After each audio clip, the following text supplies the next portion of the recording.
we're with Will Warren, the co-founder and CEO at Matcha, the aggregator over 0x. Will, it's great to have you on the Defiant podcast. Welcome.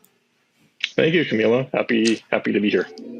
Yeah. So you were on the podcast a while ago, I think. I think you were probably like one of the first episodes I did. So it's great to have you back. You're definitely one of the OG founders in the space. So yeah, I can't wait to dive into all of the latest with 0x and Matcha. But maybe let's just start from the beginning. Would love to first get a bit of your own story, what led you to found 0x, what 0x is, and then what Matcha is. Great, yeah, sounds good. So I originally became interested in crypto. I think a way a lot of early Bitcoiners did. I kind of read the Bitcoin white paper on Hacker News, and it was like a really compelling piece of technology to allow kind of permissionless global payments, and just kind of kept track of Bitcoin. Thought it was interesting technology. There weren't very many legitimate use cases yet. And actually, so my wife, Linda Shea, who was my girlfriend back at the time when we were in college, she ended up joining Coinbase early on, and I think it was 2014. And through Linda being at Coinbase and getting a lot more exposure to the cryptocurrency community and the different technologies that were emerging, I just got a lot more familiar with the space. I was, not planning to get into crypto or to be an entrepreneur or to do a startup.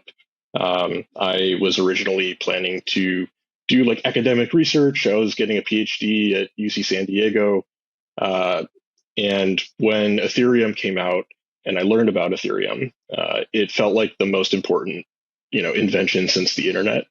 And that, I could spend my time, doing engineering and research, or I could, participate in potentially one of the, greatest revolutions of my lifetime. And so, I dropped out of grad school and I moved to San Francisco with Linda. She was nice enough to, not make me pay rent. And so, I spent time in San Francisco and ultimately, kind of came at least clear to my co-founder Amir and I, we met in San Francisco, that we developed strong conviction that all forms of value would be tokenized on public blockchains like Ethereum. So traditional assets like stocks, bonds, startup equity, fiat currencies, all the way to more abstract forms of value, things that like types of assets that didn't really exist or couldn't exist before tokens. And this, ultimately led Amir and I to develop 0x protocol, which is a protocol for exchanging ERC20 tokens in a peer-to-peer way. And so, that's, kind of how I got interested in crypto and entered the space and met Amir, my co-founder, and got started in 2016. Awesome. And I love this just like bigger vision of how in the future all assets will be tokenized. I definitely agree with that. It seems like it's such an obvious path forward. Like assets should be digital. They should be traded on blockchains. It's just that the most efficient way of trading and transferring value. So yeah, I love this bigger vision for 0x. And then from there, how did building this protocol lead to building Matcha? Yeah, great question. So I think kind of a consistent trend that has kind of played out over time since we started building 0x in 2016 is that it became clear that to really solve developers' needs and the needs of end users, we need to get closer to them. We need to build the products that they are directly interacting with and that are allowing them to access Ethereum smart contracts. And now there's so many other networks as well. And simply building like the infrastructure layer on its own without actually understanding the needs of developers and their desire to have kind of like a self-hosted API that kind of looks and feels like a Web2 API. And then ultimately, how do you integrate this to create like a compelling user experience that's, pleasant and delightful? Like these are all things that, over time, we kind of worked our way up the stack from building just at the smart contract layer to, these kind of world-class professional grade, APIs that are hosted, and ultimately like Matcha, which is kind of the consumer product that uses these APIs that we've been developing. Were you maybe expecting at first, when you were first building 0x, that other teams would handle the consumer-facing side of things, but then you decided to take on that challenge yourself? Yeah, so when we initially started developing 0x protocol, our focus was 100% on just open source infrastructure for developers. And the extent to which we would, make this technology accessible to developers was, JavaScript libraries, but, nothing hosted, everything is open source. And, a lot of developers did create decentralized exchanges. Some of them were venture funded. Paradox was acquired by Coinbase back in 2018. So they were a 0x relayer. And, ultimately, it became clear that there are going to be more and more different user interfaces where people are looking to access tokens. And it may be because they're looking to trade. Kind of traditional use case for swapping is, speculation or a centralized exchange. But people are also looking to buy and sell tokens for utility. Maybe, if they want to gain access to a service, they need to be able to easily buy and sell tokens in a frictionless way. So it became clear to us that, users were going to be interacting with tokens through many different consumer applications. And the developers that are building these consumer applications, they want more than a JavaScript library. They want something that kind of allows them to tap into the hundreds of different decentralized exchanges that exist. There's constantly new exchanges emerging, and make it really simple for their users to access tokens, buy or sell them in the most frictionless way possible. And so, I think we still believe that there are going to be so many different consumer applications that users are using to swap tokens or access tokens. And, I think that is something that we have pretty consistently viewed as kind of the future for Ethereum. Mm-hmm. And so what is the differentiator that you want to, bring to the table with Matcha among like all these different consumer facing applications and ways to trade? Yeah. So we think there are going to be billions of tokenized assets. And, in order for a mainstream audience to easily kind of find tokens and ensure that they're able to get a good price, there needs to be we believe that there needs to be a product that is more like a search engine for tokens and liquidity. And that's where Matcha comes in. So we launched Matcha in 2020. And what really makes Matcha different from others is, first of all, prices and trade execution are at the very core of swapping. And so Matcha aggregates, over 100 different decentralized exchanges across 9 chains. The thing that, also is critically important in the Web3 space is the user experience. And since the very beginning, Matcha, at the core of Matcha was this desire to create like a world-class user experience, something that's simple, clean, free of kind of the clunkiness, confusing UIs that I think a lot of us had kind of gotten accustomed to. Another, couple of things about Matcha that, set it apart. world-class MEV protection and smart order routing to make sure that, you're getting a token at the best price available, and you're not kind of reliant on any particular one UI. You can just get the best price regardless if you're using Matcha. And yeah, since we launched Matcha, there's been over 500,000 unique wallets trading on Matcha, and it's moved over $62 billion of volume. And so, yeah, Matcha is what we view as kind of like a complementary tool for accessing tokens and liquidity, but we don't think it's the only user interface or consumer application that will end up being used in the long term. And so, okay, so you mentioned these like billions of assets that will be traded. And these assets are obviously, they're going to be on different blockchains as well, right? So, there are, I don't know, dozens of chains by now, especially if you count layer twos. So how does a DEX, an aggregator, navigate through this landscape? Like, how can you make it easier for users to trade a token regardless of where it lives? Great question. And as you mentioned, over the last few years, we kind of went from a world where everything that people were excited about lived on the Ethereum mainnet, and all of the user activity was on Ethereum mainnet. And over time, we started to run into the throughput limitations of the Ethereum blockchain, and it started to become really expensive to use.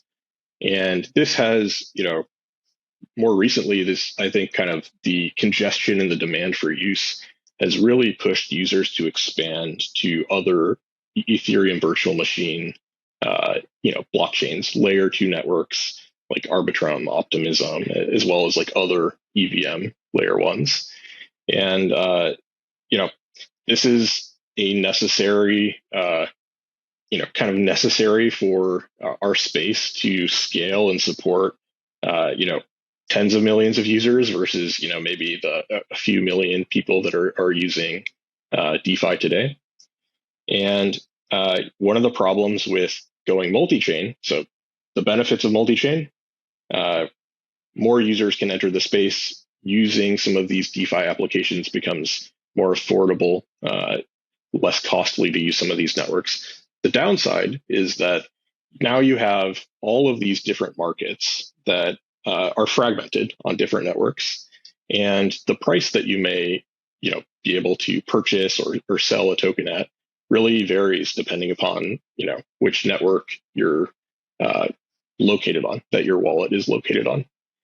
And that's not good. We're already kind of fighting an uphill battle trying to get people to use DeFi, and kind of liquidity fragmentation and the user experience friction of trying to kind of interact with a multi-chain world just makes it harder.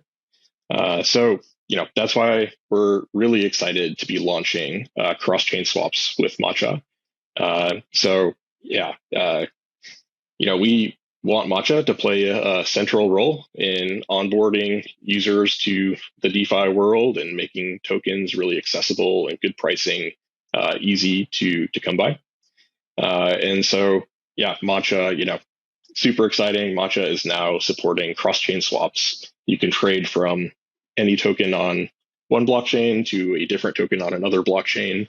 And, the entire experience is very seamless, efficient, and intuitive. We hope, we believe it's intuitive. And that's, a really big change for us. By the time you hear this, if you're watching this right now, cross-chain swaps are live on Matcha. Woohoo! Okay, so I think this is, like I said, a great development because it's one of the major pain points when dealing with crypto and when dealing with DeFi.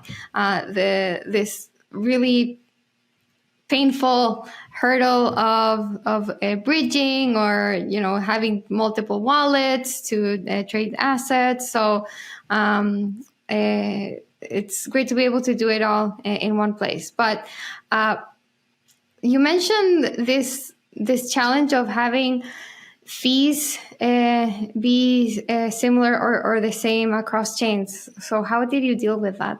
Like gas fees, like network fees. Yeah, like swapping tokens on Ethereum is going to be more expensive than doing that on Arbitrum. So how do you maintain kind of the same experience for users regardless of the chain that they're swapping on? Gotcha. Yeah. So good question. So Matcha cross-chain swaps are aggregating different bridges. And so we're using Socket API. So shout out to Socket. And this allows us to route users' transactions through kind of the top bridges that a lot of folks are probably familiar with, like the default kind of bridges for entering or exiting a layer 2 network. Matcha will also route transactions through Circle's cross-chain transfer protocol. So you can say swap any token into USDC on blockchain A, and then we can use Circle's cross-chain transfer protocol to have the user receive native USDC on blockchain B. And so these are just like a few of the routes that we support. We also support other kind of industry-leading bridging solutions like Across and Layer 0 and many others. So users can come to Matcha, and regardless of what they're trying to trade from and into in the networks that they exist on, Matcha will find the best way to get you from A to B. And the most efficient way, give you the best value for the money, and hopefully make it a lot more intuitive and easy to do. Oh, okay, I see. So can I think of Matcha's cross-chain swaps as like a bridge aggregator? Yeah, exactly. And so one of the things that we found is that users don't necessarily just want to bridge a token from network A to network B. Oftentimes, in order to pursue an opportunity like a new innovative application on a network, in order to access that application, sometimes users need to convert an asset that they have on one network into an asset needed to interact with a new application. And so Matcha is going to not only allow you to get the best swap rates from aggregating liquidity, which is that's what we do, but also be able to do that in a cross-chain way by aggregating all the different canonical and third-party bridges that exist in order to do it in the safest and most efficient way. Is there a limit to the pairs that you'll support? Yes, there are some technical limitations, some corner cases where a certain kind of pair, so kind of source and destination asset, where a route between those source and destination assets isn't possible to find. But one of the great things about cross-chain swaps, since we're combining a swap and a bridge, we're able to more flexibly find the best possible route that will get you from your source to destination asset. Whereas if you're trying to just bridge, there's a smaller universe of routes that can get you from A to B. Okay. I think when thinking and talking about bridges, maybe one of the first things that comes to mind is like all of the hacks that have happened since I think some of the biggest hacks have been on bridges. So how do you deal with this security layer? Yeah, it's a really good question. And it's something that has frankly prevented us from, supporting bridges until now. We've kind of had a multi-chain thesis for a number of years now. And, we've wanted to be able to support a kind of multi-chain, a frictionless multi-chain experience for a while. And one of the reasons why it's taken us until now to do it is because we weren't confident that the technology was mature enough to, make more accessible to a mainstream audience. Now, a lot of those concerns are, have been addressed for us. We feel confident that layer 2 networks and the canonical bridges that people are relying on are battle tested and mature. We also see, bridging solutions like Circle's cross-chain transfer protocol, which is really interesting in that it's a fully centralized and fully custodial solution in between kind of the initiation of the bridging transaction and kind of resolving it. And so, there's no kind of maybe questionable decentralized security guarantees to worry about. The entire kind of bridging transaction is backed by Circle, which is, again, one of the most trusted entities in the crypto space. And, we really admire what they've been doing recently with, making USDC a kind of more inherently native multi-chain token.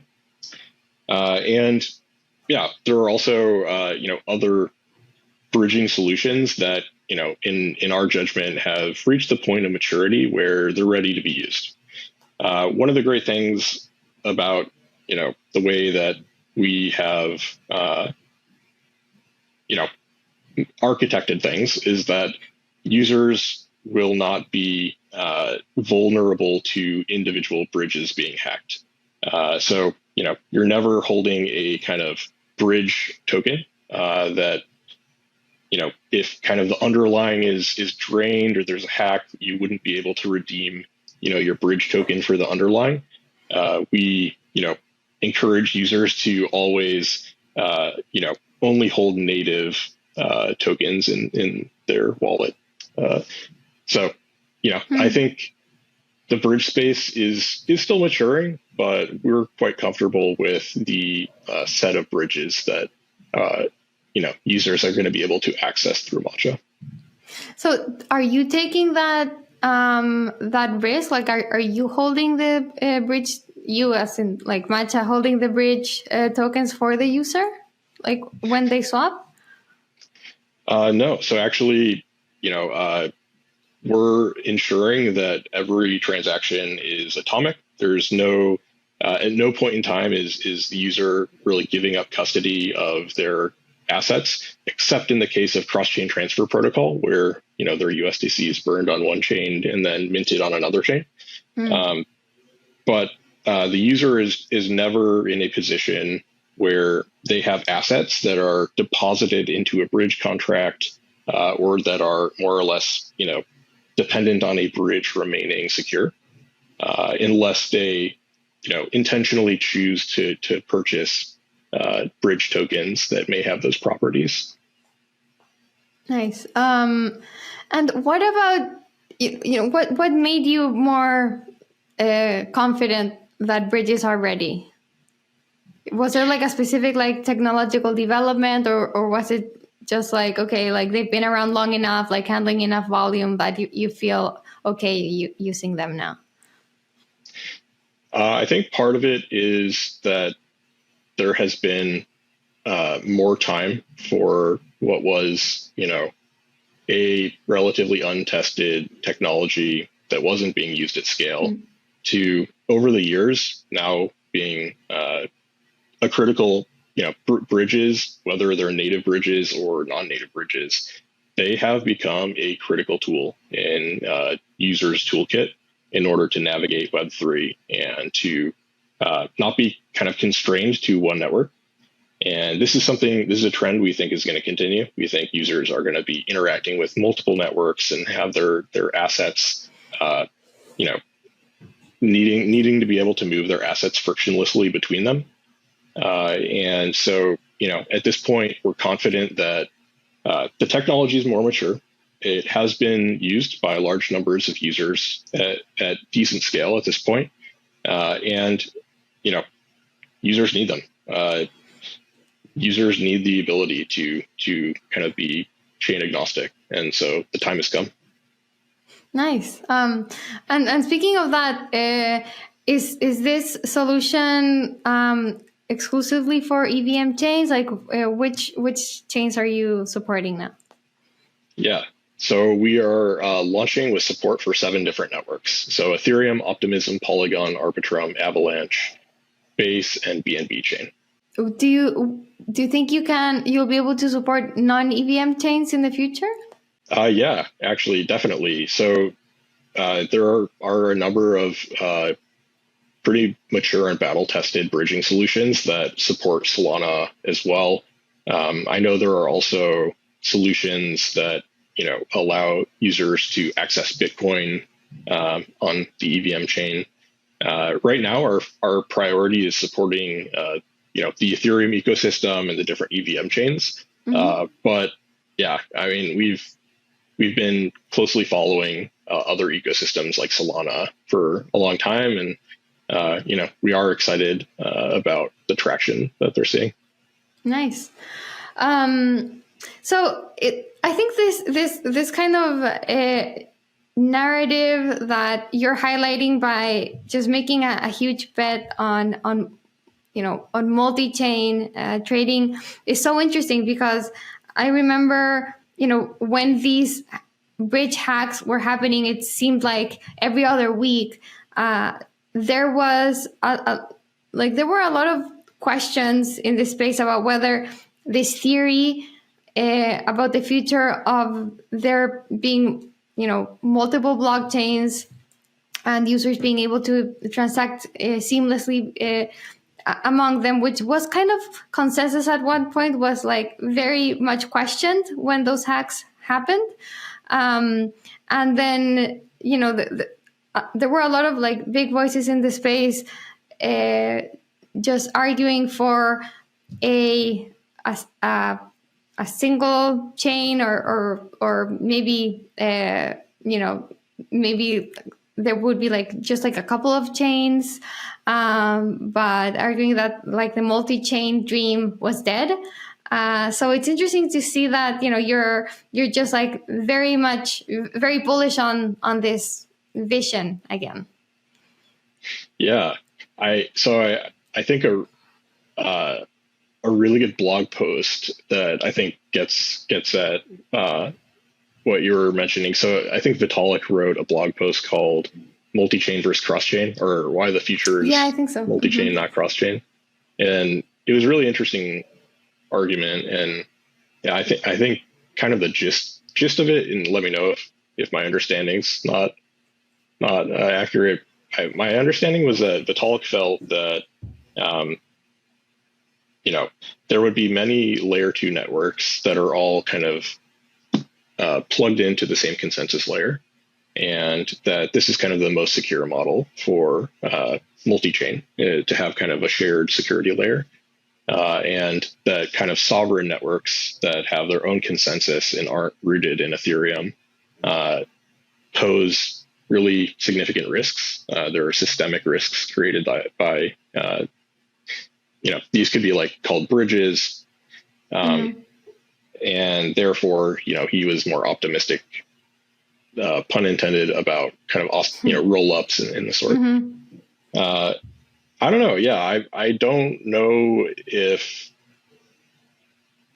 it seems like people in this space sometimes have a short memory, and seeing bridges getting hacked and blow up.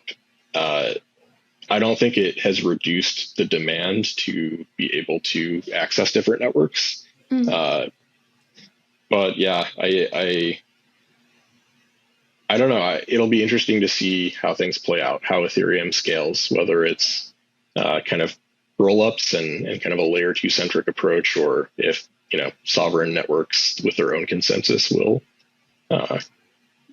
continue to have no issues onboarding users.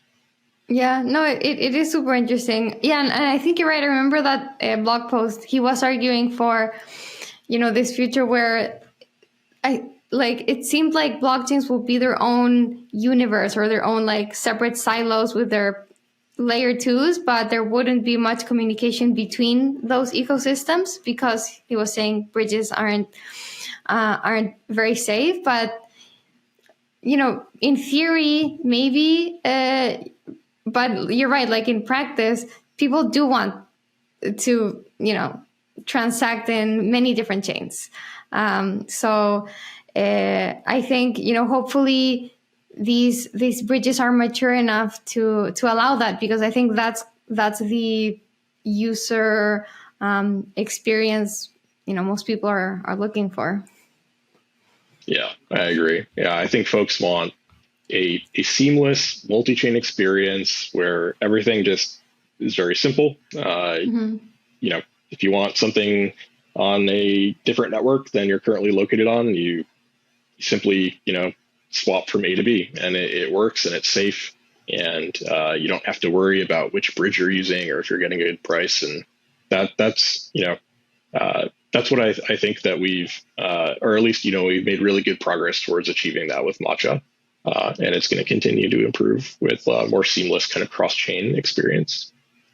Nice. And then for the type of user that you're targeting with this, it seems like this. I mean, all of this might go way over most people's heads, even if you're simplifying the user experience.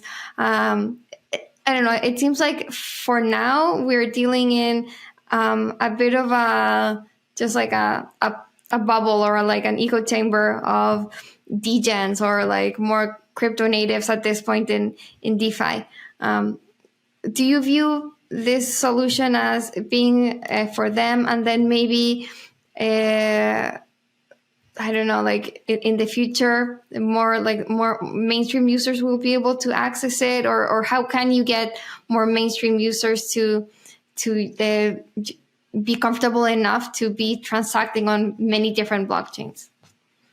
Yeah, good question. So, regardless of kind of your use case, whether you're like a whale that's yield farming or trying to find like the latest opportunity on a layer 2 network, or you're moving small amounts and just testing and getting comfortable with using a new network, regardless of kind of your level of sophistication, our objective with Matcha is to make it as easy as possible to get any token on any network as seamlessly as possible. And so in terms of how users will, manage their wallets and, the complexity of having assets on different chains, I do think that is something that's going to get complex. And, our first objective is to make it really easy to get the token you want, regardless of where it's located. And then, in terms of portfolio management, there are likely, going to be opportunities to make multi-chain more accessible, but there are already really great tools like Zapper and Zerion that, make multi-chain a little bit more accessible today. Mm-hmm. But I'm wondering about the bigger question of whether, I don't know, like whether the non-crypto user, like just mainstream user who maybe has like Bitcoin in Coinbase, and that's it, whether those users will be compelled to use DeFi and use non-custodial solutions, because I don't know. I think it's been hard to see them make that jump. I think, with NFTs, we kind of saw that happen. But so far, I don't think DeFi has made that, I don't think DeFi has been attractive enough for the mainstream user to make that jump. I think, and that's why, it's why we're seeing it still be so small as compared to the rest of crypto. I don't know. What do you think needs to happen for DeFi to be more mainstream? Because I think just like on the proposition of like owning your keys, that's not enough. Like I think that just like the regular, person on the street it doesn't really care about being self-custodying their assets unless they really have to, unless they're like in Venezuela or Argentina, somewhere where they're like being censored. But most people in the developed world, at least, they're not going to care. I think they will care about use cases they can't get in Web 2 or TradFi or even CeFi. So it's like, to me, it's like DeFi is really competing against CeFi for people's attention. So I'm curious to hear your thoughts on like, what can DeFi do to compete in terms of like DEXs versus SEXs and just like in general for like other applications? Great question. So I have a couple of thoughts on this. So first, I think for people in developed countries, I grew up in the United States. I've been here my entire life. We've been fortunate to have like a mature financial system that functions and allows us to live a stable existence. But, sadly, that isn't the case for most of the population of the globe. And as you mentioned, Argentina, they're experiencing like 10% inflation every month. So, Linda and I were nomadic, and we spent a month in Argentina, and people aren't even willing to list rentals for an apartment in the local currency. Everything, if you want to buy or sell real estate, if you want to like rent something, it's all listed in US dollars because they would literally have to update the price every few hours to reflect the inflation that's going on in their country.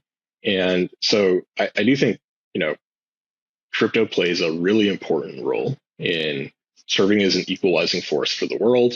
The folks that have been fortunate enough to, live in like the more developed or mature financial systems, we're probably going to be, looking for new use cases, speculation, kind of toy use cases that maybe aren't having kind of this noble equalizing force impact on the world. But the folks that aren't necessarily in the USA actually are. Like in Argentina, like there's really significant amounts of real world adoption of stablecoins, and in particular, Tether USDT on top of the. I just saw like a recent report that USDT on top of the Tether network is where a lot of economic activity is occurring for folks, not for speculation, but because it is a genuine tool that provides utility versus, kind of the local economic situation that people find themselves in. So I think there is real world adoption happening. And part of the reason why it's happening is because we're scaling. So blockchains are highly redundant, distributed networks, extremely inefficient. They don't scale. And so this kind of recent transition to multi-chain, finding ways to scale these networks, is critical for decreasing the costs. The economies of scale that are needed to support a global population. Like we're only just starting to crack that problem. It's a really technically challenging problem to build a scalable decentralized network. And I think right now, supporting cross-chain swaps in Matcha, making multi-chain more accessible, I think that is the way that we allow this technology to start moving past some of the kind of the toy phase and moving into the more impactful real-world use cases. But both of these use cases, kind of the toy use cases and the real-world ones, they're both going to be important for adoption in the near term. Yeah, I agree. And now that, we were chatting before about how activity is picking up, we may be entering into a new, more bullish market. I don't want to jinx it, but who knows? Maybe we are, maybe we aren't. if we are and we see a new wave of users come into crypto, and prices increase, what do you think the next bull market for crypto looks like? Like, what are the use cases you think will get more adoption, or even what would you like to see? So one thing that has been pretty consistent across past bull markets, and that I think will probably continue in future bull markets, is that a lot of the innovation that happens results in new tokens. And these tokens, have different types of utility or serve different purposes. But in each kind of one of the new bursts of innovation or bull runs, this has been the case. So for like ICOs, tokens that are used for capital formation on a permissionless and on a global scale, it's something that is, and it's an unlock. It's new. NFTs. These are tokens for social status, for representing membership in a community. It's not a brand new use case, but it is a new twist on existing use cases. And with DeFi summer in yield farming, the idea of coming up with like innovative new ways of incentivizing adoption resulted in new tokens as well. And so, I think this trend is going to continue to play out, where tokens really are the use case for blockchains. Blockchains are a way of representing ownership and managing ownership in a decentralized way, and tokens are the way that that manifests. And so, again, our core thesis is there's going to be billions of tokenized assets across many different blockchains, and kind of comes back to why we think it's really critical that users have a all-in-one tool set that makes tokens and liquidity as accessible and frictionless to access as possible. And again, that goes back to why we're launching cross-chain swaps on Matcha, and why we believe it's ultimately important to support these these pieces of infrastructure for users. Yeah, I think you're right. It's like no matter the use case, we can be sure that it's gonna bring some new type of token with it. So it'll be exciting to see which one it is this time. We got a couple of questions from our Discord. So, for people listening, we have a Discord community, and we share interview guests ahead of time there, and take questions from our community. So be sure to join our Discord. So one question we got is that Matcha has been a mainstay in DeFi for some time. What are the biggest learnings from a risk perspective and security to the protocol itself and for the end user? Yeah. So I don't think there are really secrets here when it comes to managing risk and security. There are no shortcuts. Going through and being extremely conscientious about how you build things and vet them before launching them to people, it's like a massive responsibility, and one that we don't take lightly. And I think, that culture that we have had and maintained since 2016 has allowed us to build a track record and earn the trust of some of the folks that have heard about us over the years. And I think reputations are really hard to build and easy to ruin, and so for us, user trust and the trust of our developers is the number one priority. And I think that's reflected in how we build. And my hope is that that's how that hard work is recognized and perceived by other folks in the industry. Awesome. And then the community was also wondering, how does Matcha make money? Yeah, great question. So it's been interesting in the DEX space. Feels like monetization has kind of finally shifted from a taboo topic in decentralized, the world of decentralized communities. Monetizing, creating like a sustainable business model. It's not an optional thing to have or a nice to have. It is necessary to have in order for us to build enduring value and to continue to be building for users. And so, one of the things that we believe philosophically is that we shouldn't charge fees if if users are just accessing kind of public liquidity that is out there on the blockchain, and they can go access that liquidity through any user interface. We don't really see, ourselves as needing to charge fees for that. This liquidity is a public good. Users should be able to access that for free. And where we charge fees is where we are adding value to users. And so for Matcha, we have two different trading modes. We have kind of standard mode, which is users kind of sign and broadcast their own transactions, 0 fees, access all the liquidity that exists out there in the world. You can configure your custom RPC to protect against MEV and stuff like that. And then we have a second mode called Matcha Auto. And in this mode, Matcha submits the transaction on the user's behalf to ensure that the user is getting best trade execution. And so the user is protected against MEV, sandwich attacks. And for this mode, we charge a 15 basis point fee. And we think this makes a lot of sense for users that maybe aren't sophisticated enough to configure their own private RPC endpoint and handle, the MEV protection and stuff on their own. And one of the other benefits of Matcha Auto when it comes to reliable trade execution is that Matcha Auto reduces the rate of failed trades by 85%, which is massive, especially during volatile times when networks are congested and the markets are moving.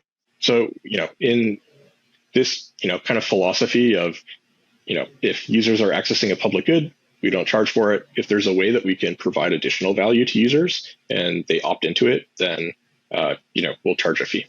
Uniswap made headlines recently by turning on their fees on their front end, similar to what you were saying.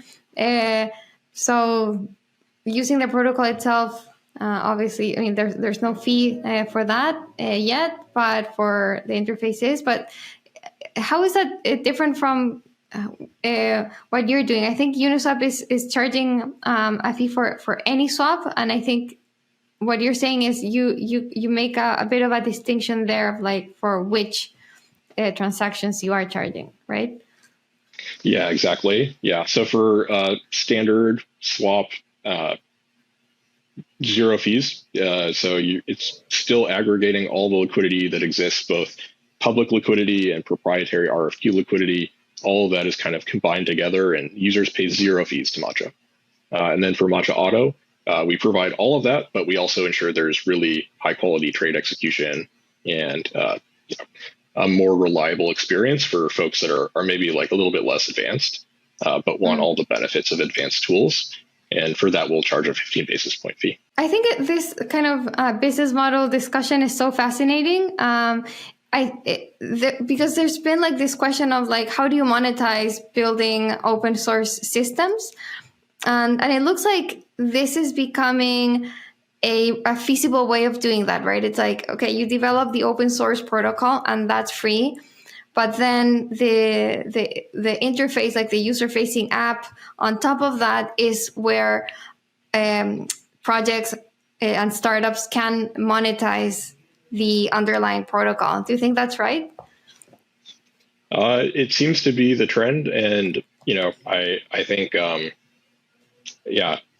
the kind of macro environment has changed. The crypto environment has changed, and there needs to be a lot more and urgent focus on sustainability for teams in the crypto space. And so, I think the model that you just described is one that makes sense. Yeah, we'll see how that develops. But yeah, I'm all for crypto becoming more sustainable. Like we can't be depending on token prices going up forever. So, and then to wrap up, so what's next for Matcha and 0x? Like, what are some of the development announcements, like big milestones that you're working towards? Good question. So, I think one of the things that we're constantly doing behind the scenes that maybe, there's a little bit less of, noise made about. It's not like a new feature or a big and new announcement, but the DEX space is constantly evolving and expanding. New innovative DEX solutions are arriving, new blockchains. And so we are constantly, fighting to have the latest liquidity sources supported in Matcha so that, again, it doesn't matter what you're looking to trade or where you're looking to trade it, you're going to get the best price on Matcha. And that requires a really massive investment, continuous investment of time and effort to support all these liquidity sources and ensure that they're actually improving pricing for users. So that's something that we're always working on. And with our recent launch of cross-chain swaps, super exciting. We're really interested to see how users interact with the product when it is, multi-chain at its core. And so I think what we're going to be doing is we're going to continue to be learning about how users are interacting with cross-chain swaps and refining the experience for them. We just launched trade history, which was I think it was the #1 most requested feature from users. And cross-chain swaps were second on the list. And so we're going to continue to listen to user feedback and make sure that we're working on the things that are most important to them. So yeah, I guess on that note, if you're a user out there and you try out Matcha, there's something that we could do to improve it, please let us know. We value your feedback, and it could very well end up shaping the product. Nice. Awesome, Will. Thank you so much for taking the time. This was such a fun interview. Really excited for, trying out this cross-chain swap solution, and also for the multi-chain billion tokens and assets on blockchains, this future that you're painting as well. So yeah, thanks again for joining me. Thank you, Camila. Appreciate it.